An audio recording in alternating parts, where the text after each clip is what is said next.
La Mila, Rodríguez 992. Elaboración propia de milanesas y hamburguesas, pollo, carne y cerdo, ventas por mayor y menor, reparto a domicilio. La Mila, Rodríguez 992, pedidos al 2494 67 48 44.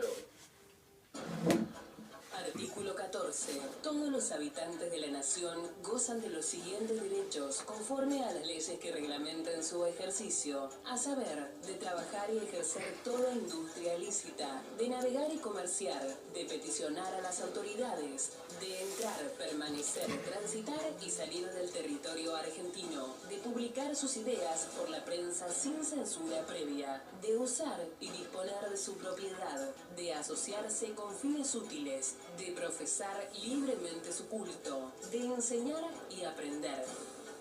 Artículo 14. Con la conducción de Enrique Lagut. Artículo 14. El programa político de Tandil. Opinión, reportajes al estilo de Enrique Quique Lagut. ¿Cómo les va? ¿Qué tal? Muy, pero muy buenas tardes. Aquí estamos en este ciclo 25 de Artículo 14. Estamos transmitiendo también en forma conjunta, lo tengo que decir, más allá del Facebook de Artículo 14, todo en letras como lo digo siempre. Bueno, también ustedes pueden escuchar la entrevista por la 93.9 FM Líder. En Líder también estamos saliendo y ya están viendo a los que lo ven por YouTube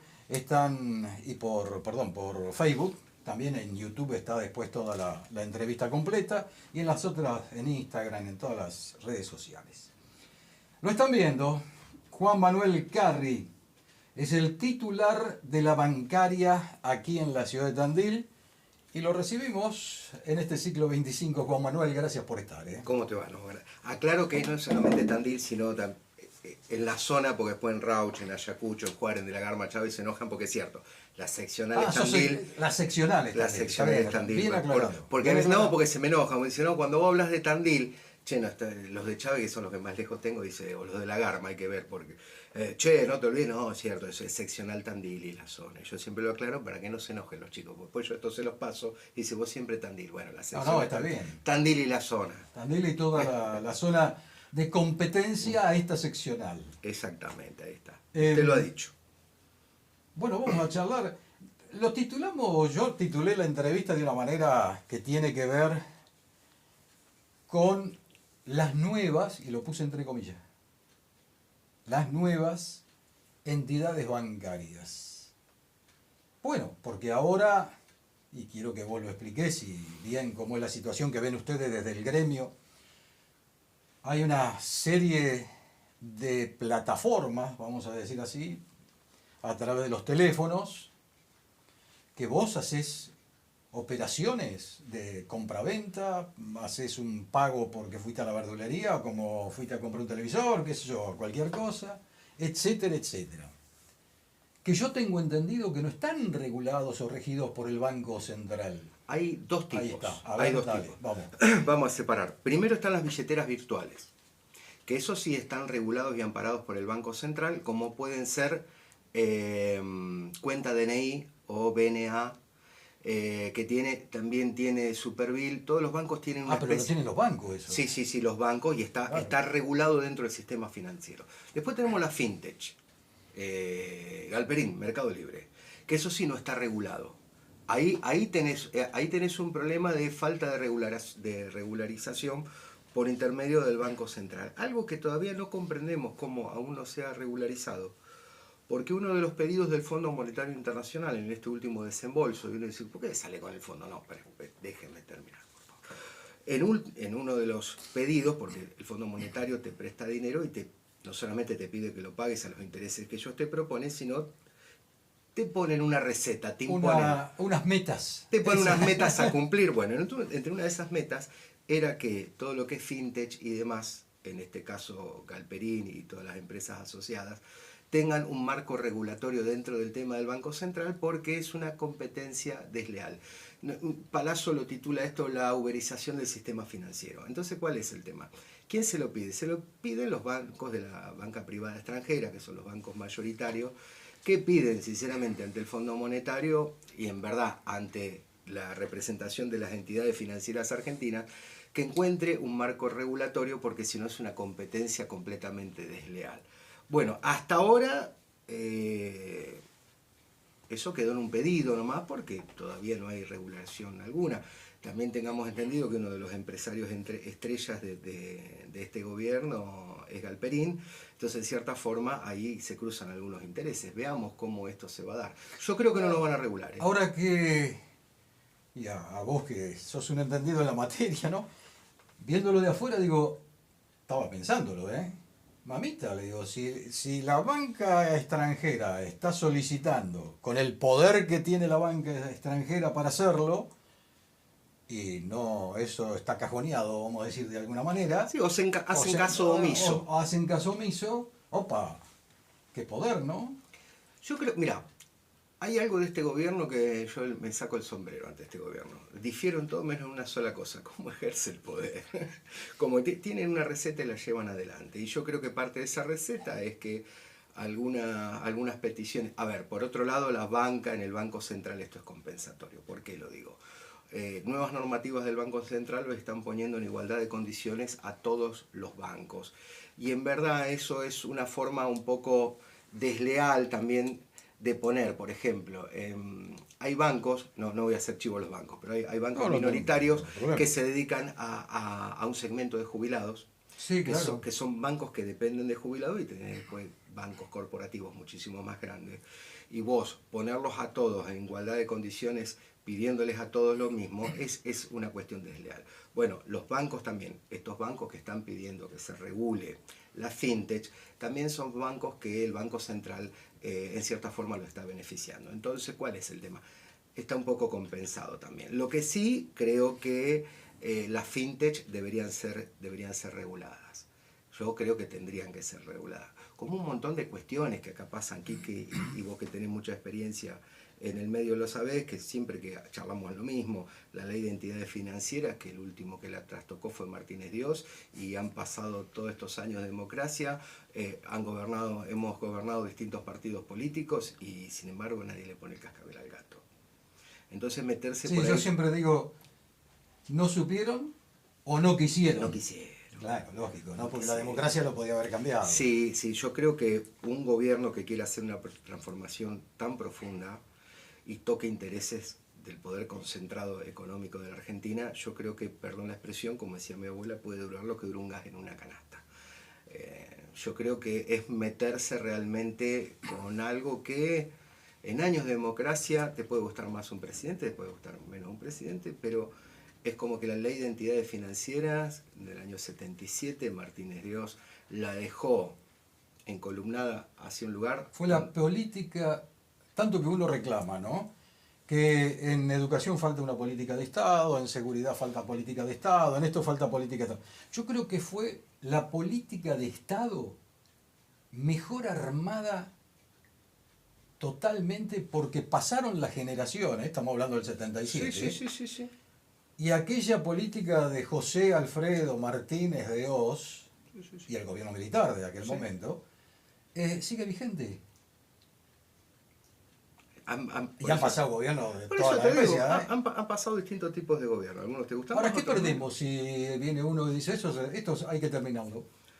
No, nosotros al contrario, nosotros como país, nosotros ganaríamos más.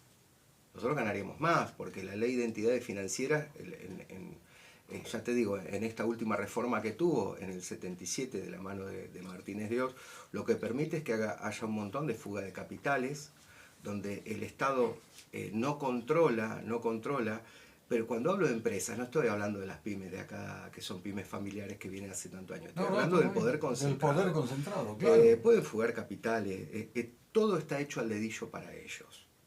¿Cuál es el tema? Esto era muy fácil en su momento cuando se discutía, hoy no se discute ganancias, pero Cuando yo decía, no, ganancias tiene que estar presente, decían algunos, porque con eso el Estado recauda para... Si vos haces una reforma de ley de entidades financieras donde el Estado realmente recaude donde tiene que recaudar, vos no tendrías ni que pagar el 21% del IVA de las cosas. Así nomás te lo digo. Porque... Habría un IVA, pero mucho menor. Pero mucho menor, por supuesto. Hablamos de un 5 o 7%. Yo creo que sería, porque lo que nosotros no dimensionamos, que esa ley de entidades financieras lo que permite, es que millones y millones de dólares se fuguen. No por algo, esto no lo digo yo, sino lo dicen muchos economistas. Después de Estados Unidos, el país que más dólares físicos tiene es Argentina. Después de Estados Unidos. ¿Qué te quiere decir eso? Nosotros tenemos una herramienta que dejó Martínez Dios, que dejó la dictadura militar, que ha permanecido, que ha sido preservada durante la democracia, que lo que permite a este poder concentrado es que pueda evadir, que pueda fugar y demás. Ahora, después vos vas el 21%, tenés que pagar esto, cargas sociales, tenés que pagar todo. Pero realmente los que más recaudan, nadie les pone el cascabel al gato. Yo creo que es el poder concentrado real y creo que ningún gobierno en democracia ha tenido las espaldas para enfrentarlo. En un punto de vista, entonces, de acuerdo a lo que me estás comentando, tiene toda la razón el agro, con las retenciones. Sí, mirá, ya que vamos a hablar de retenciones, hay que saber segmentar. Primero partamos de que el impuesto a la riqueza acá también se dejó de lado. Yo lo que siempre digo, que si un jubilado, un laburante, un jubilado, el estudiante, que muchas veces sus padres le están pagando, lo están vascando, tiene que ir y cada cosa que va a cobrar, paga el 21% de todo, porque vos te ponen el IVA como 21%. Hay ciertas retenciones que si en un salario vos el 21% se te va a la canasta básica, entonces hay algunas retenciones. El tema es segmentarlas las retenciones, segmentarlas, tener la capacidad de no tener este daltonismo económico donde todos tienen que ponerlo. Lo que estamos hablando hoy de los bancos, vos tenés que segmentar. El Banco Central tendría que segmentar los bancos. Bueno, voy a hacer chivo de banco. El Banco Galicia, que es un banco que tiene una banca... muy poderosa en cuanto al agro, no puede ser medido en algunas cuestiones igual que el Banco Colombia, que el segmento que tiene son jubilados. Y que esto, lo digo con mucho respeto de los jubilados, es un nivel de rentabilidad muy acotado. Entonces, vos no solo en Colombia, varios. No, en Colombia, el Banco Industrial, por ahí que no lo tenemos acá, en el Banco Piano, que no lo tenemos acá en Tandil. Sí, pero el cooperativo también. Entonces tenés muchos bancos que tienen un segmento muy acotado y tenés otros bancos que tienen un segmento banca pyme, banca industria. Entonces vos no podés medir al banco con el banco. Vos tenés que hacer una segmentación. Entonces ahí donde entramos en cómo segmentás lo tributario. Una de las cuestiones cuando pasó el conflicto con el campo en el gobierno de Cristina, para mí uno de los grandes errores que nos llevó al conflicto no haber segmentado. Vos no podés tener en paridad de condiciones a los grandes pools de siembra con el pequeño productor. Vos tenés que diferenciar, tenés que hacer un trabajo diferenciativo. Entonces, cuando vos no diferencias, cuando vos tenés un daltonismo, cuando todo, que esto es muy social, no la política, la sociedad argentina, nosotros ponemos todo en la misma bala, todo para nosotros vale lo mismo, todo es lo mismo, todo lo igual. Todo está en la misma bolsa. Exactamente, cuando vos no segmentás, cuando vos no sabés ver los matices y las diferencias. No es blanco y negro, hay grises acá. Exactamente, bueno, como sociedad nos cuenta eso. Acá somos Boca, River, Huracán, San Lorenzo, radicales peronistas.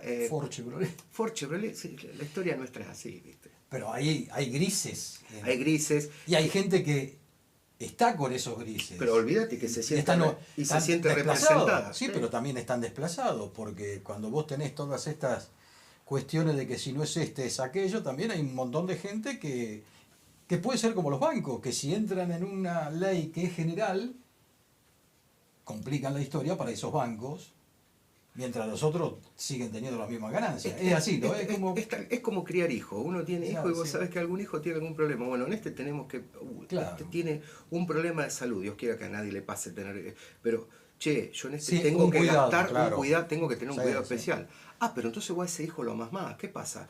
No, querido, el que necesita hoy mi mayor atención es este hijo, el otro está creciendo sano. ¿Qué te quiero decir? Hay que tener una diferenciación. Y muchas veces las entidades financieras, en la política, en la sociedad, tenemos esa cuestión del daltonismo donde todo nos parece lo mismo y donde no sabemos diferenciar. Estamos dialogando con Juan Manuel Carri, que es titular de lo que sería la bancaria regional, ¿no? No solamente en Tandil, sino en la sede en Tandil, pero la regional. ¿Cuál es la opinión del gremio que encabeza Palazzo? Porque ustedes han tenido, digamos que desde el punto de vista, siempre lo hemos charlado esto, ¿no? Desde el punto de vista económico siempre han sido los que más beneficios han, no importa el gobierno, han No, sacado, hemos mantenido... exacto, Sí, no sí, todos sí, los sí. gremios pueden hacer eso.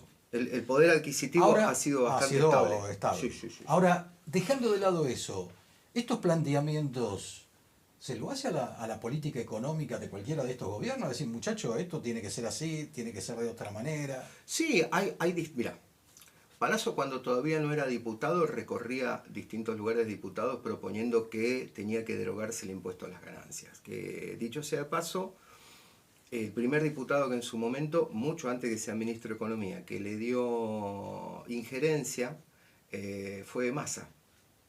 Massa, esto mucho antes del gobierno de Alberto, ¿no? Massa previo al gobierno de Alberto. Entonces hacía este planteamiento, mirá, el impuesto a las ganancias es algo distorsivo, hablando de equidad y de verdad, Sí. es algo distorsivo, porque ya un empleado hoy no tiene, es salarial, y el salario comprende, es aquella rentabilidad, entre comillas, lo que a vos te pagan para mantener una familia. Entonces no es ganancia, es un salario. Entonces esto Palazzo lo planteaba. De hecho, y esto todos lo saben, nosotros en los 4 años, en los 2 gobiernos de Cristina Fernández de Kirchner, nosotros hicimos 14 paros por impuesto a las ganancias. 14. Y no es que lo hicimos, lo militamos. Y si del otro lado hay un bancario, sabe que yo me tuve que parar a hacer asamblea y no es que lo hice, chico, el que quiere pare, no, uno está convencido de eso. Entonces, cuando vos sabés que hay cosas que superan a lo político, ¿y qué supera a lo político? La representatividad que vos tenés sobre los trabajadores. Eso para mí es algo que supera a lo político partidario, perdón. Porque primero están los intereses de la gente que vos representás. Y segundo, puede estar mi sentimiento o mi militancia partidaria, más allá del color que yo pueda pertenecer. Nosotros hemos, tanto a gobiernos ajenos, algunos más propios que otros, y a gobiernos con los cuales no tenemos nada que ver, o como bancaria no nos sentimos identificados, siempre hemos tenido la coherencia de siempre poner sobre la mesa las necesidades de los trabajadores bancarios. Eso a nosotros nos ha dado la particularidad de, más allá de los distintos gobiernos, poder mantener el poder adquisitivo, la coherencia. Un sindicato fuerte, con una conducción muy clara de Sergio Palazzo, un hombre que es muy inteligente y una persona muy ávida. Si alguno puede ver un poco de sus intervenciones en diputados, te das cuenta que no es una persona improvisada, entonces tenés un gran dirigente. Y los trabajadores bancarios, las trabajadoras, coincidan o no con la mirada política de Palazzo, cuando hay una medida de fuerza que va en favor de nosotros, acompañan. Después, Palazzo dice, che, hay que votar acá. Y después, cada trabajador bancario decide o no decide, eso yo ya lo tengo recontra claro.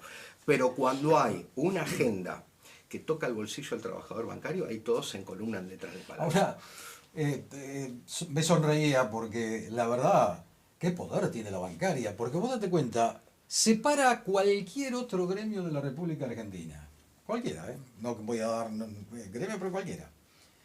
La situación es totalmente diferente que si no hay banco un día. Sí. Pero totalmente. Sí, o sea, sí. el poder de la bancaria, ¿por qué reside ese poder? Porque también estamos hablando de los grandes capitales. Primero porque congelás la actividad financiera. Ah, claro. Congelar la actividad financiera. Pues, pero mira, sucede hasta por una cuestión fisonómica del paisaje. Los días que hay paro bancario, vos caminás cambia el centro de Tandil, por ejemplo. El centro es otro. Sí, cambia el horario bancario. Sí. Tenemos horario de verano. Ya el centro a las 8 de la mañana ya hay muchísima más gente.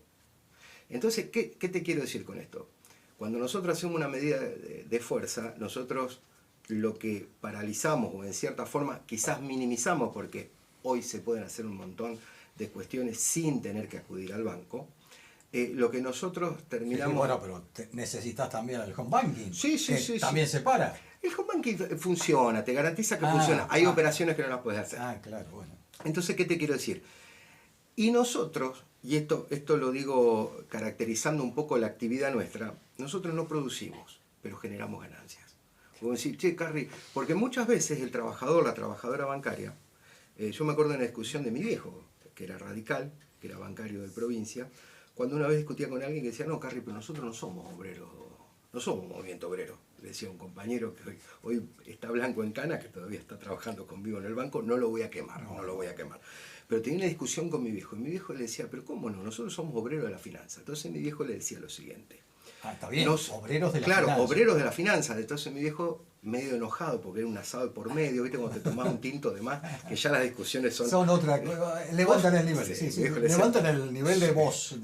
Pero no seas ignorante, fulano. Dice, lo que nosotros no producimos, pero sí generamos rentabilidad. Y nosotros no andamos de overall porque no producimos, pero sí nosotros, nuestro traje, nuestra corbata, en ese momento todos iban de corbata al banco, ese es como nuestro overall. Eso es, y nosotros no producimos, pero generamos rentabilidad. Entonces, en ese generar rentabilidad, nosotros tenemos una patronal, por así decirlo, que es mega rentable. Y más allá de las crisis que acontezcan, nunca pierden plata los bancos. Yo te puedo asegurar que no pierden. Hoy sí te tengo que ser sincero que hay bancos minoritarios, como los que hoy nombraba, que hoy la están pasando mal. Que hoy están perdiendo activos y hasta están saliendo al mercado a vender cartera de clientes para tratar de empatizar un poco la pérdida que están teniendo. Pero son bancos minoritarios y son bancos que, ya te digo, se dedican mucho al segmento de jubilados, que es el segmento menos rentable. Después está la banca individuos, ahí donde el Banco Nación, el Banco Provincia es más fuerte. Después tenés banca empresas, tenés distintos segmentos, pues la rentabilidad se da en los distintos segmentos. Tenés de banca agropecuaria, empresas, microempresas, banca individuo y jubilados. En Tandil, no quiero que lo tomen a mal tus compañeros de la zona, pero te pregunto en Tandil porque es lo que más conozco, obviamente, ¿no? ¿Cuál sería el banco que se lleva los depósitos, digamos, el top de los depósitos? ¿Qué banco lo tiene? ¿La banca privada o aunque sea decirme si es la banca privada o el oficial, o los oficiales? Depende, mirá. Por ejemplo, el Banco Nación, si hablamos de depósitos, está bien que ahora con el nuevo DNU y todo está complejizado eso, pero tiene casi todos los depósitos judiciales captados. Entonces vos ahí tenés un montón de depósitos que no se podrían hacer en la órbita del privado. No se podrían hacer. Entonces eso garantiza en materia de depósito, a ver, por ejemplo, todo hay un dinero que se mueve importante. Sí, sí hay un dinero que se mueve importante, sí, sí, sí. En volúmenes de plazo fijo, que ya no son depósitos. Bueno, hablaba un poco también de sí, eso. Sí, de plazo fijo. Mirá, yo tengo entendido que el banco, la sucursal del Banco Nación de acá de Tandil era una de las número 1. ¿Por qué? Porque también tenemos que ver un poco del rol, y esto lo digo con mucho respeto, lo de la banca privada, no se enojen, pero ¿cuál es el tema? La banca pública cumple un rol, hoy el Banco Nación no lo está cumpliendo como lo cumplía antes, porque es política de Estado no cumplir ese rol, porque no lo dijo Juan Manuel Carri, lo dice el presidente Javier Milei, que el mercado se regula solo y no tiene que tener intervención del Estado. En esta no intervención del Estado, la banca pública, Banco Nación, no Banco Provincia, ya no tiene tanta injerencia en estimular la producción y el desarrollo como antes lo tenía. Entonces también, ¿cuál es? Muchas veces el tema de los depósitos, el tema de los plazos fijos va atado. Si yo soy el banco de la, vamos a poner el banco, si yo soy el Banco de la Provincia de Buenos Aires y a vos te beneficio con una tasa porque es para la producción, porque con eso te incentivo a vos, lo que te voy a pedir mínimamente es que vos el plazo fijo me lo pongas acá por una cuestión de reciprocidad. Entonces eso muchas veces hace que la banca pública tenga ciertos ingresos. Te tengo que decir algo, el Banco Provincia hoy no está teniendo muchos márgenes de reciprocidad, en eso también me parece que estamos fallando un poco como banca, donde muchas veces se dan ciertos créditos y no se le pide nada a quien está siendo beneficiado. Porque cuando nosotros hablamos de beneficiados en la sociedad, muchas veces hablamos de planes sociales, de asistencia, pero también sepan que hay una gran asistencia al sector productivo del parte del Estado. Nosotros cuando hablamos de asistencia pensamos en la UH, en las asignaciones universales, en los planes, y empieza la estigmatización, planeros y que esto que lo otro. Bueno, sepan que el Estado también, como muchas veces estimula y contiene a los que menos tienen, también lo hace en los sectores productivos. Eso también muchas veces no se habla de eso, no se habla de las tasas preferenciales, de los préstamos blandos. A ver, muy pocas veces se dimensiona lo que pasó. Era gobierno, en la provincia estaba Scioli, me acuerdo, que hubo una gran inundación. Y después de esa inundación hubo banca privada que a muchos campos los ejecutó. Y me acuerdo que el Banco Provincia sacó como un eslogan que se llamaba borrón y cuenta nueva. Sí, ¿Te acordás? Sí, ¿Te acordás borrón y cuenta nueva. Sí. Bueno, puede estar pasando ahora con las últimas inundaciones que hemos tenido en la provincia, ¿no? Sí, pero lamentablemente el que siempre se... Lamentablemente no, como lamentablemente, es un dicho fortuito mío, no, lamentablemente. No le queda otra que a la banca pública hacer eso. Yo no pretendo que el privado salga en una asistencia que tiene que asistir el Estado. El que tiene que asistir siempre es el Estado. Yo no voy a pretender que mi vecino se preocupe de mis hijos. El que se tiene que preocupar de sus hijos es Juan Manuel Carri. Ahora, eso no quiere decir que pueda tener ayuda del vecino, pero el mayor preocupado de que a mi familia le vaya bien es Juan Manuel Carri.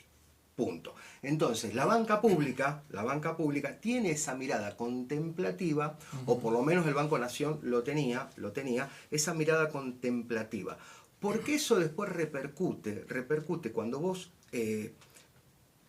a la producción, al desarrollo, la contenés, le das posibilidades, después generás trabajo.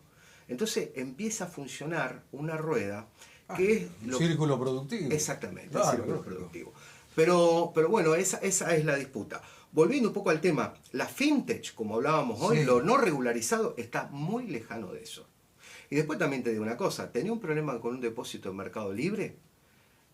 Yo tengo gente que le está reclamando a Mercado Libre, tengo un amigo, que le mando un saludo a Charlie, le está reclamando 350.000 pesos a Mercado Libre hace 3 meses. No, sí, yo conozco también, me han presentado esos casos. Por lo menos vos, mirá, voy a ser reburdo. Cuando vos tenés problema con un banco, vos por lo menos entrás, te encontrás con alguien de carne y hueso y quizás no es el responsable, pero por lo menos tenés... le pateás la todo el banco. Pero tenés una que decir, che, vení para acá, solucioname esto. Lamentablemente, en esta cuestión de desregulación, vos tenés problemas. ¿Con quién te vas a quejar? Mencionaste el Banco Nación. Quedó un poco en stand-by, porque si el Banco Nación ahí entendemos que anda muy bien, que tiene los mayores depósitos, que hay un movimiento... Número uno de la banca nacional. Pero, y cuando digo nacional, con los privados con adentro. Los privados adentro. ¿Por qué la privatización? ¿Eso se calmó ahora? Mirá, yo creo que eso se va a calmar. Porque si anda bien, vos decís, ¿para qué lo tienen que privatizar? Mirá, primero, ¿cómo arranca el inicio? El inicio de la privatización, el intento de privatización del Banco Nación. En el DNU, en la ley base, lo hemos estado charlando acá, pero vamos a refrescarlo un poquito. Se pone un paquete accionario de empresas del Estado. Ahí entraban Banco Nación, YPF, ARSAT, entraban distintas empresas. Paquete accionario para poder ser vendido. Entonces vos me decís, ¿vendido para qué? No nos olvidemos que el caballito de batalla de este gobierno, previo a ser gobierno, era la dolarización. Bien, vos para entrar en una dolarización, ni siquiera en 1 a 1, una dolarización, yo hoy no me acuerdo el número, pero necesitabas X cantidad de dólares. Lo que te podía garantizar esa X cantidad de dólares era que vos vendas empresas que realmente sean rentables. Las más rentables. Las más rentables. Entre las más rentables estaban las dos más rentables, YPF y el Banco Nación. Y el Banco Nación. Después había un yacimiento de hidrocarburos que no me acuerdo cómo se llamaba. Si vos veías, ahora la más rentable era el Banco Nación. Vos decís, che, ¿terminó eso? No terminó. El Banco Nación, por decreto metieron que hoy es una sociedad anónima. Si bien eso está en stand-by, y hoy lo beneficia el Banco Nación, esta este dinero que le dio el Fondo Monetario Internacional, porque se necesitaban dólares. A ver, la economía necesita siempre dólares. ¿Cómo se enfría la economía? Teniendo reserva de dólares. Cuando vos no tenés reserva de dólares, salís a vender la joya a la abuela. ¿Qué joyas te van a comprar? Las joyas reales. Ya se vendieron muchas, ¿eh? Sí, sí, En otra época. En los 90. Si querés que hablemos de la época del Turco. En los 90. Por eso, las baratijas de la abuela no le sirven a nadie. Lo que sirve son las pocas joyas que han quedado. Bueno, estas que han quedado, o algunas que se han generado. Antigüedades de la abuela. Antigüedades, pero siempre valen, ¿eh? Sí. Pero siempre valen. Cuando vos necesitas dólares, vos salís a vender lo que realmente vale. Yo creo que esto no ha terminado. De hecho, el Banco Nación sigue manteniendo un nivel de rentabilidad. Todo lo que dijeron que era para hacerlo al Banco Nación más competitivo es una mentira. Porque el Banco Nación no es que vengo yo acá y digo, yo soy el número uno. Carrie, ¿qué es? ¿Una autopercepción que vos tenés? ¿Vos lo percibís así? No, es lo que dice el sistema financiero. El sistema financiero dice que hay un número uno en depósito, en plazo fijo, en banca agropecuaria, en banca productiva para las pymes. Che, ¿y ese número uno qué? Y si yo saco los números del Banco Nación. Es el Banco Nación. Entonces venir para decir, no, lo tenemos que vender porque va a venir el privado y lo va a hacer funcionar, es mentira, si ya estaba funcionando siendo del Estado. Yo lo que creo es que lo que necesitan al Banco Nación es hacerlo más apetecible. ¿Cómo lo haces más apetecible? Primero bajando la planta, porque hay algo que el empresariado, cualquier empresario, lo primero que te lo ven al salario no como una inversión, sino como un costo. Vamos a comprar máquinas nuevas, es una inversión. Che, subieron los salarios, los costos están cada vez más altos. Entonces, en esa percepción de costos, que no lo ven como una inversión, porque para mí el herramental humano es la mejor inversión que vos podés tener. Que todo lo que nosotros vemos acá y podemos percibir, está todo producido por mano a mano. Desde lo que vos tenés puesto, lo que podemos desgustar y comer, los celulares que nos están filmando, todo. Este micrófono, todo pasa. Claro, sí. Entonces, para mí, la mejor inversión es la mano de obra. Bueno, si vos ves un poco la mirada libertaria, te dicen, no, eso es un costo. No, vos tenés una mirada, Carrie, socialista, sos un zurdo. No soy zurdo, soy peronista, la mirada que tengo. Entonces, ¿cuál es el tema? Lo primero que tratan de hacer el Banco de Nación es bajar los costos. ¿Cómo bajamos los costos? Y vamos a jubilar gente. De hecho, vamos a tomar como termómetro la sucursal del Banco Nación de acá. Se ha jubilado un montón de gente y no te la han repuesto. Han implementado retiros voluntarios que son muy tentadores, que yo no juzgo al compañero o la compañera que aceptó ese dinero y se fue. Eso ya queda en cada uno de ellos. Pero por supuesto que le voy a decir, no te vayas, ponete la camiseta del banco. Y del otro lado me dice, pero che, me dieron un... pero más que ¿sabés todas las camisetas que me compro? Claro, bueno, está bien. Entonces, ¿qué voy a juzgar yo a esas personas? No, lo que sí yo puedo juzgar es el comportamiento del empleador. Y el comportamiento del empleador me dice que estamos ajustando el banco dotacionalmente, que no lo estamos... Y hay sucursales, ojo con esto. Ya que estamos hablando de la zona, hay sucursales que están muy complejizadas a la hora de abrir sus puertas. Sucursal Ayacucho. ¿Del Banco Nación? Sí, 6 personas se fueron. En una sucursal de 13. Ah, claro. Decime cómo la sostenés. Entonces eso tiene también una intención. Te faltan jugadores. Entonces eso tiene una intención también de que no solamente la achicás dotacionalmente, sino a futuro hay sucursales que también quieren cerrarla. De hecho ya cerraron uno en Gran Buenos Aires. A ver, para la gente de Ayacucho, ¿corre peligro en un futuro la sucursal del Nación? ¿Cómo no? María Ignacia Vela. María Ignacia Vela. ¿Por qué? Porque la mirada... Bueno, ahí compete también a vos. Sí. María Ignacia Vela. Porque ¿cuál es la mirada que tiene hoy quienes conducen el Banco Nación? Que yo lo conozco al presidente, a Tillar, fue director del Banco Provincia. Como también lo conozco a Franco, que fue presidente del Banco Provincia. Mi primera reunión, no, la segunda, la primera reunión fue con, como este muchacho que es radical, del que siempre va por la provincia de Buenos Aires, Lustó. Mi primera reunión con un presidente fue con Lustó. Al mes Lustó se va y viene Guillermo Franco. Entonces uno ya... Sí, el actual jefe de gabinete de la Nación. Que uno, aunque lo tenía en un organismo del Estado, uno sabía la mirada que él tenía. Y la mirada que muchas veces tienen quienes desarrollan hoy la banca que debería ser del Estado, pero que tiene una mirada privatista, ven que está de más que haya bancos en algunos lugares. No es rentable. Entonces, nosotros, desde la mirada social, María Ignacia Vela no es una sucursal rentable. Y decime, ahora, los jubilados, por ejemplo, ¿dónde irían a cobrar? Eso es lo que digo yo. ¿Dónde irían a cobrar? Yo una vez discutí, no lo voy a decir porque tendría que estar, un banco tiene que haber. tendría que estar acá la concejal para que yo con una concejal de la oposición, que no voy a dar el nombre porque tendría que estar ella acá para defenderse. Me acuerdo que estábamos hablando, yo ya no era concejal y fue a exponer, a decir que el Consejo Deliberante si se podía pronunciar a favor de la no privatización. Y esta concejal me dice, ¿pero qué problema va a traer? Y le digo, vos que sos una persona relacionada a la gente de María Ignacia Vela, que conoce gente, decime cómo van a cobrar los jubilados. Ah, bueno, algún hijo los traería. No me podés dar esa respuesta. ¿Y el que no puede? No me podés dar esa respuesta. Entonces, volvemos. Vela no es rentable. La sucursal no es rentable. Ahora, ¿y cómo se mantiene? Entonces, el Estado da pérdida. No, se mantiene con la rentabilidad de la sucursal que tenemos en el centro, acá, de Tandil, Sí. que esa rentabilidad. Con sucursales de mayor rentabilidad, vos podés cumplir una función social en esos lugares recónditos. Sí, pero dentro de un mismo... Estamos hablando de Vela que dentro del mismo partido. Exactamente. Bueno, y Tandil es un partido, digamos, para la banca grande. Mirá, hoy estaba hablando... Importante. Hoy estaba hablando con un director del Banco Colombia, ya que estamos hablando del Banco Colombia, y él me comentaba un poco, me interiorizaba de estas situaciones que están teniendo con el Banco Central. Entonces él me decía, che, qué importante que es Tandil. Y le digo, vos imaginate que hay 3 entidades bancarias, siempre el Banco Provincia no es que cuento todas las sucursales, hay 3 entidades bancarias. En un partido de 140.000 habitantes, es importante Tandil.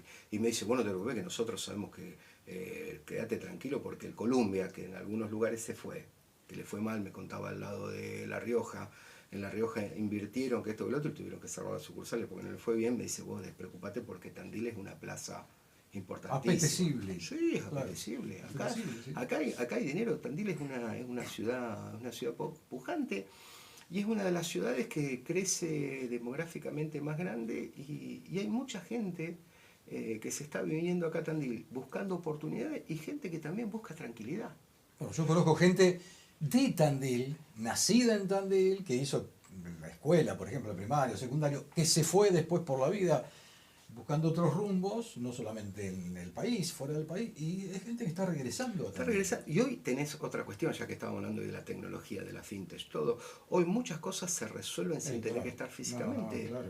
Hoy tenés gente que trabaja para empresas desde su casa, acá en Tandil, para empresas que están radicadas en Capital Federal. Y capaz que tiene que ir una vez a la semana. O en el exterior. O en el exterior. Estamos dialogando con Juan Manuel Carri, titular de la bancaria en Tandil y todo lo que ya explicó va con la bancaria. Estamos también con la 93.9 FM Líder en estas transmisiones de Artículo 14 en su ciclo 25. Te tengo que hacer la pregunta porque después quiero hablar sobre... No, es fácil. No, dale. Venga. Después vamos a hablar de la política local y eso, pero si no hago esta pregunta... Hágala. Los jubilados del Banco Provincia. Jubilados del Banco Provincia. ¿Qué está pasando? ¿Están bien? ¿Solucionaron los problemitas que había? Sí. Con mucho la tuvieron que remar hermoso. Pasamos 4 años con Vidal y 4 años... Mirá, el tema es así. María Eugenia Vidal saca una ley previsional. Tengo que aclarar que los jubilados del Banco Provincia y pensionados tienen una caja que es de los trabajadores. ¿Qué quiero decir? Es una caja diferenciada.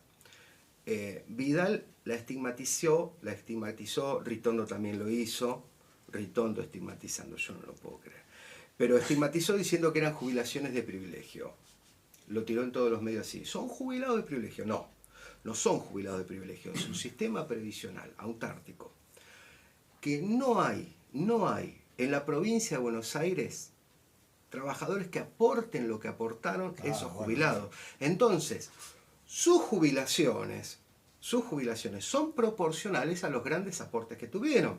Mi viejo está fallecido y mi mamá es pensionada, mi vieja es pensionada. Mi viejo llegó a aportar el 21% de su sueldo. ¡Epa! 21%, después bajó al 19%, pero aportó el 21%, entonces... Mi viejo no llegó a jubilarse, murió en actividad, pero ya tenía varios años de aporte. Hoy la tengo proporcionalmente a mi mamá como pensionada. Claro. Ahora, ¿cuál es el tema? Si mi viejo se hubiese jubilado por los aportes que había hecho, tendría una jubilación buenísima. ¿Cuál es el problema? Como todas las cajas, el 99%, no es un número inventado, el 99% de las cajas de jubilaciones son deficitarias.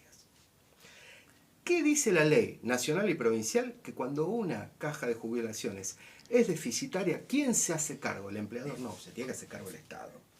Entonces, de ese déficit de la caja del Banco Provincia, la provincia de Buenos Aires se tenía que hacer cargo. Pero ese hacerse cargo eran los papeles, porque terminaba poniendo plata al banco, como siempre, una bicicleta, un bono, contraía un bono a tanto tiempo. Pero el banco ponía una parte, otra parte ponía el Estado. María Eugenia Vidal, con esa cuestión de limpiar un poco el Estado, sale a estigmatizar. No, son jubilaciones de privilegio. Hablamos cuando era gobernador. Gobernadora, mete una ley, la ley 15.008, tiene el acompañamiento que dieron quórum 3 diputados de banca que se decían justicialistas, después votaron en contra, pero le dieron quórum. Y listo.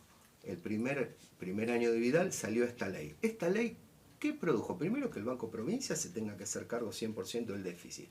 Esto es una locura, que el Banco Provincia, que un empleador se haga cargo de los jubilados como empleador. Vos imaginate que cualquier, sea el privado, del Estado, un empleador, te jubilaste, che, te va mal en la jubilación, listo, yo te la voy a pagar. El déficit, ¿cuánto te falta? Yo te la pago. No. Primero, anticonstitucional, primero. Segundo, los aportes de los jubilados siempre eran en función de las paritarias bancarias. Nosotros siempre que tenemos los trabajadores del Banco Provincia, tenemos un mes de aportes, el primer aumento salarial, el primer mes no lo cobramos. El primer mes íntegro va a la caja. Vos te jubilás y seguís aportando. Ella quiso, acható las jubilaciones y lo pone al banco en riesgo. Yo creo que también Vidal tenía la intención al Banco Provincia de privatizarlo. No es la primera vez que tienen intención de privatizarlo. Una de las grandes diferencias, y no me quiero ir al terreno del dualdismo versus menemismo, pero uno de los problemas que Duhalde tuvo con Menem, uno de los tantos, fue que Menem tenía no solamente la intención de privatizar el Banco Nación, sino también el Banco Provincia. Y Duhalde dijo, para un poquito. Tenían mayores diferencias, pero una de las tantas diferencias era eso.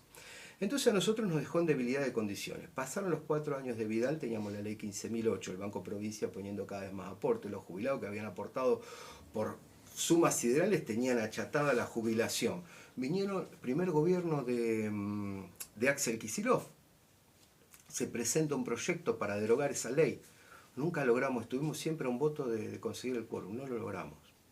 Pasaron los 4 años de Kicillof y ahora sí tengo que decir que en este segundo gobierno de Kicillof lograron derogar la ley 15.008 de María Eugenia Vidal y volvimos nuevamente a tener una ley que, si bien es un número de ley distinto, pero es una ley similar, donde hoy los jubilados están cobrando en función de los aportes que tuvieron. No estamos hablando que al jubilado de provincia se le está dando algo más de lo que no le corresponde. Le están dando lo que aportó durante tantos años de su vida como aportante. Hoy los aportes no están en el 19%, pero sí están en el 16%, que igual sigue siendo un montón. Ese 16% el Banco Provincia también pone el aporte. O sea que vos tenés un 16% que aporto yo como empleado y el Banco Provincia aporta a la caja otro 16%. Algo que perdimos en aportes previsionales fue cuando privatizaron el Grupo Vapro. Todas las empresas del Grupo Banco Provincia, parte de la rentabilidad iba a la caja de jubilaciones. Cuando esto se privatiza, o sea, se hace mixto. Sí. Por eso yo estoy en contra de muchas veces de esa cuestión mixta entre el Estado y el privado, porque siempre gana el privado y el perjudicado es el Estado. Nosotros ahí también perdemos mucha rentabilidad en la caja y ahí la caja empezó a tener serios problemas. Porque antes Provincia Seguro, Provincia Vida, todo lo que era el Grupo Banco Provincia tributaba a la caja de jubilaciones y esto hacía que la caja, funcione como corresponde. Bueno, la verdad que nosotros estamos muy agradecidos con el gobernador Axel Kicillof porque hizo una tarea titánica y si bien tardó 4 añitos, pero bueno, lo hizo. Desde tu visión, desde el sindicalismo, ¿no? Obviamente, ¿cómo estás viendo la política aquí en la ciudad de Tandil, la política local? Porque estás participando, te veo, creo que muy activamente, estás participando, pero bajo siempre el rol del sindicalismo. Sí. Mirá, hoy me dice uno, che, ¿cómo tribuñás, Carri? Me dice hoy uno. Dice llanamente, ¿cómo estás tribuñando? Mirá, yo te quiero hacer... ¿Eso es la participación en los medios tuya? ¿Qué? Eso de tribunear. Porque te he visto haciendo comentarios en otros medios también. Sí, la otra vez me mandé una macana, me acosté a las 4 de la mañana contestando algunas cosas y me dice mi señora, ¿qué estás haciendo? Me retó, ¿qué estás haciendo? No sé qué, hay veces me prendo, no me tengo que prender, pero soy de madera, soy un tipo completamente como soy acá, soy también en mi casa y atrás de un teclado. Y en la calle soy lo mismo. No, Tribuñar... Sí, pero las redes sociales son muy especiales. Sí, son muy especiales. Uno, mira... Hay que saber jugar también en las Uno no redes tendría, sociales. yo no le presto atención, pero empecé a ver algunos comentarios y empecé a responder algunas cuestiones, siempre con educación. El que dice, che, Carrie en las redes sociales insulta, está mintiendo. Soy un hombre calentón, soy calentón, pero no, las redes sociales a mí me dan la capacidad de, antes de decir un insulto o algo, tengo tiempo, lo pienso, me tomo un cafecito, voy, vengo. Vos sabés que yo en las redes sociales, voy a decir algo, las redes sociales, los despioles que tengo, para no decir quilombo, ¿viste? Que tengo en las redes sociales, no nacen por mi participación política ni por artículo 14, es por San Lorenzo. No hablemos de fútbol, Quique, que no, estamos heridos. Pero es verdad. Tanto por, Boca como San Lorenzo. Es por San Lorenzo. Y encima llegó a la final Huracán. Bueno, no, eso lo es. Pero cuando me prendo en esas cuestiones... lo mío pero pasa. Siempre con respeto. Sí, eso es lo importante. Yo lo que muchas veces yo respondo con respeto, por más que del otro lado muchas veces te tiran con insultos. Pero yo el día que pierdo el respeto hacia los demás, por más que no se lo merezcan, hablaría muy mal de mí mismo. Entonces, me decía Tribuñal por esta cuestión de la interna del peronismo, de cómo vos me decís cómo ves el peronismo en términos locales. Yo te pregunté cómo veías desde tu visión de sindicalista la política en Tandil, no solo el peronismo, la política en Tandil, en un año eleccionario. Sí, mira, la política en Tandil, hoy puedo ver al Consejo Deliberante de afuera, lo cual no me hace ni mejor ni peor ni nada, pero sí es cierto que cuando vos estás en el Consejo Deliberante entras en un microclima. Y la que me ponía muchas veces a mí en vereda con eso y me hacía bajar un poco era mi señora. Me dice, vos entras en un microclima, estás y esto. Porque tu señora vería el bosque y no el Claro, arbolito. mi señora me dice, el único que le interesan estas cuestiones es a vos. Bueno, está bien en un ámbito un poco. Muchas veces vos en el Consejo Deliberante te metés en un microclima que no está mal, vos te tenés que interiorizar, vos tenés que profundizar. Tenés que compartir, no solamente con compañeros y compañeras del mismo espacio, sino te tenés que relacionar con gente de otro espacio. Entonces vos entras en un... Cuando vos ya te abstraes de ese microclima, es como que vos vas a la tribuna.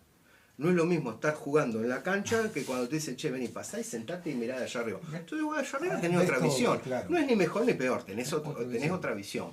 Yo al Consejo Deliberante hoy lo veo atravesado, al Consejo Deliberante, la política en general, lo veo atravesado por lo que pasa a nivel nacional con la política. Yo creo que este gobierno, el gobierno de Javier Milei, creo que cambió un poco los paradigmas de la política. Lo estábamos hablando antes de comenzar el programa. No te diría un poco.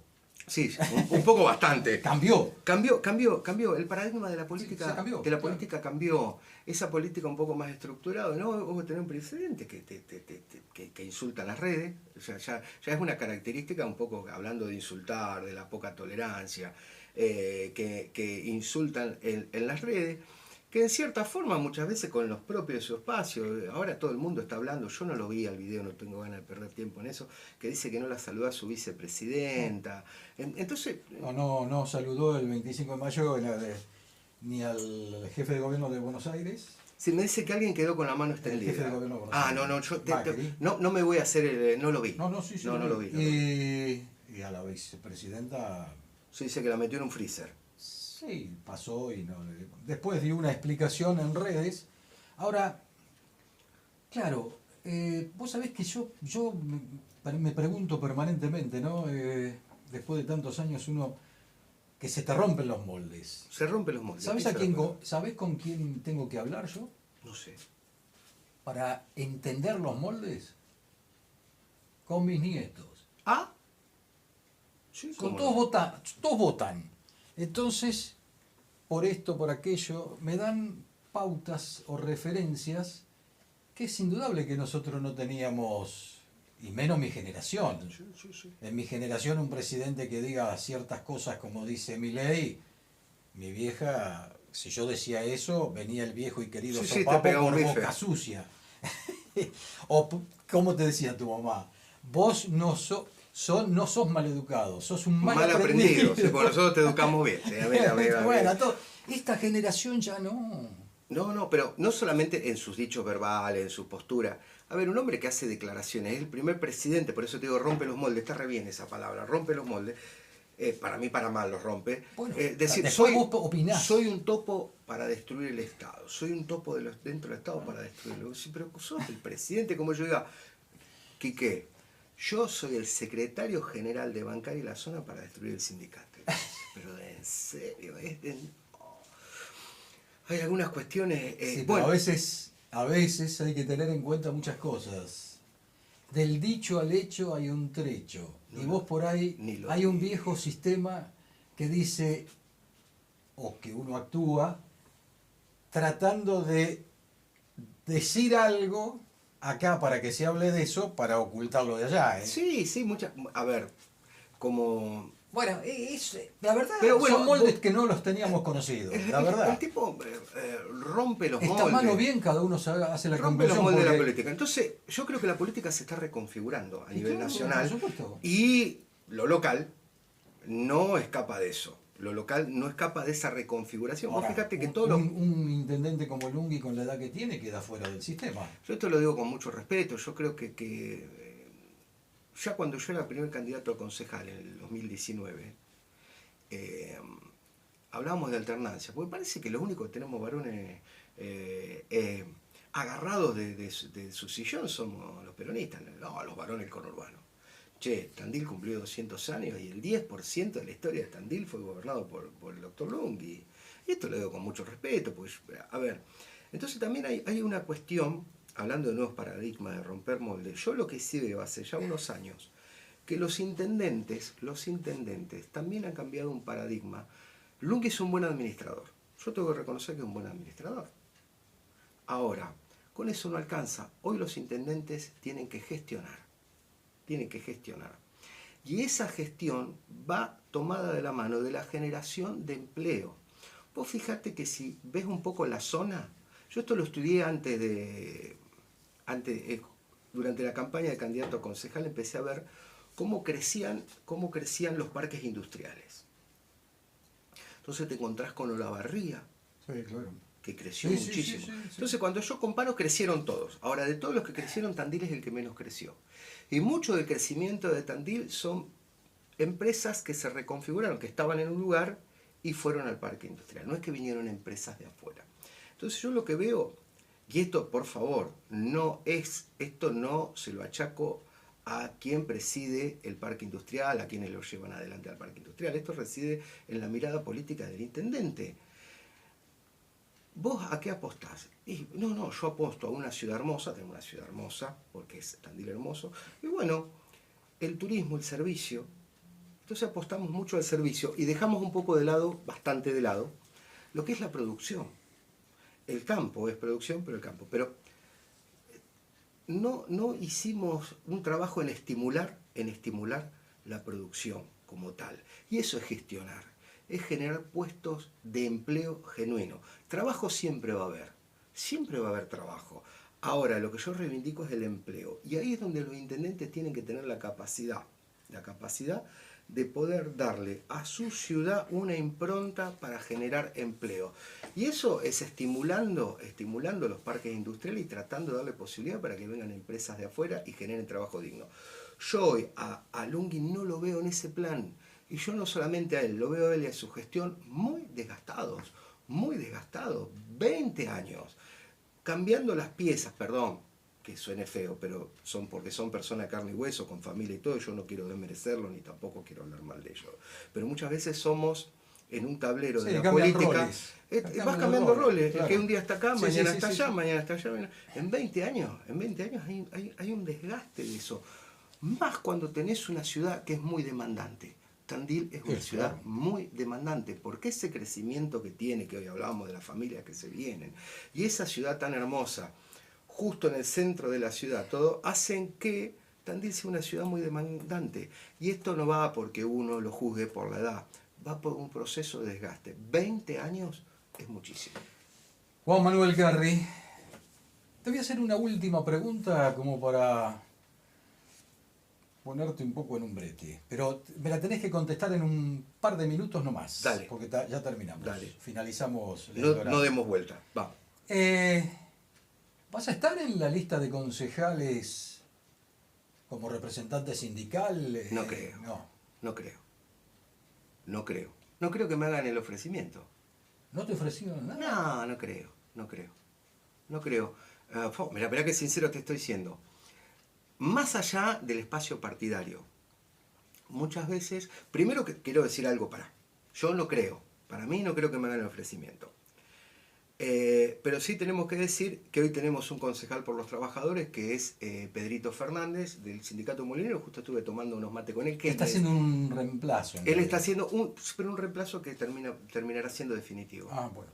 Entonces hoy tenemos un concejal, por ende yo creo que si Pedro sigue de concejal, ¿para qué van a necesitar dos trabajadores en el consejo? Es demasiado. Pero no finaliza, no. No finaliza en diciembre. No. Pedro va a seguir como concejal, entonces no creo que me hagan un ofrecimiento para ir en una lista. Y segundo, esto lo tengo que ser muy sincero, esta interna que está teniendo hoy el justicialismo, a mí me tiene cansado, me tiene un poco hastiado en términos personales. Ahí es donde yo estoy tribunando. Porque yo tengo un sindicato a nivel nacional como Sergio Palazzo que es 100% Cristina. Y yo a Cristina le tengo un grado de admiración muy grande y de respeto muy grande, y las políticas en sus 2 años de gobierno beneficiaron mucho a los trabajadores. Bien, también tengo mucho respeto por el gobernador Axel Kicillof, del que recién estamos hablando. Entonces, en una interna donde por ahí te plantean, che, subite a este colectivo, ¿dónde me lleva este colectivo? Este colectivo te lleva a jubilarla a Cristina, hay que jubilarla. No, me bajo en la próxima. Entonces voy al otro colectivo. ¿Y ese a dónde te lleva? No, el gobernador es un traidor. ¿En serio? Estamos hablando del gobernador de la provincia de Buenos Aires que nuclea casi el 40% de la población de todo un país, casi todo el 40% está en la provincia de Buenos Aires. El único que está enfrentando es Milei. Y vos me estás diciendo que es un traidor. Entonces yo, chico, me bajo. Y ahí lo que dijo Pedrito de Molinero, pará que me doy un ratito a la tribuna, déjame descansar. No quiero ser partícipe de esto. ¿Sabés por qué, Quique? Como peronista, ¿sabés lo que me da bronca? A mí de chico, mi tío siempre me dijo, primero la patria, después el movimiento y por último los hombres. Muchachos, acá, con este gobierno de Javier Milei, la patria está en peligro. Y si nosotros estamos como hombres peleando por qué lugar vamos o cómo vamos a llevar el movimiento adelante, sinceramente la patria la estamos dejando para mí de furgón de cola. Entonces, estas disputas, yo no me subo a ningún colectivo. Le tengo un grado de aprecio muy grande al gobernador Axel Kicillof, con el cual le he podido agradecer personalmente lo que hizo por la ley 15.008. Es el gobernador de la provincia de Buenos Aires, trabajamos mucho con el Ministerio de Trabajo de la provincia de Buenos Aires. Por otro lado tengo a Cristina Fernández de Kirchner, que es una mujer que si la conozco personalmente me emocionaría porque es una persona que admiro. Entonces yo tengo una postura sanmartiniana, con esto termino. San Martín decía que nunca iba a desenvainar su sable en contra de un paisano. Sí. Yo en contra de un compañero me guardo las balas para Milei, no le voy a tirar un tiro nunca. Juan Manuel Garri, titular de la bancaria o la sede bancaria aquí en la ciudad de Tandil, con todo lo que implica. Te agradezco muchísimo esta participación en Artículo 14. Te hago una pregunta a vos, ¿San Lorenzo o el Calamar? ¿Quién sale campeón? No, San Lorenzo, perdón, Huracán o el Calamar. No, pero ¿qué me va a preguntar? San Lorenzo, te dije. Yo me quedé sorprendido. ¿Huracán o el Calamar? Pero ni hablar, el bichito de mar, ni hablar, por favor, ni hablar. A la gente de la 93.9 FM Líder, bueno, muchísimas gracias.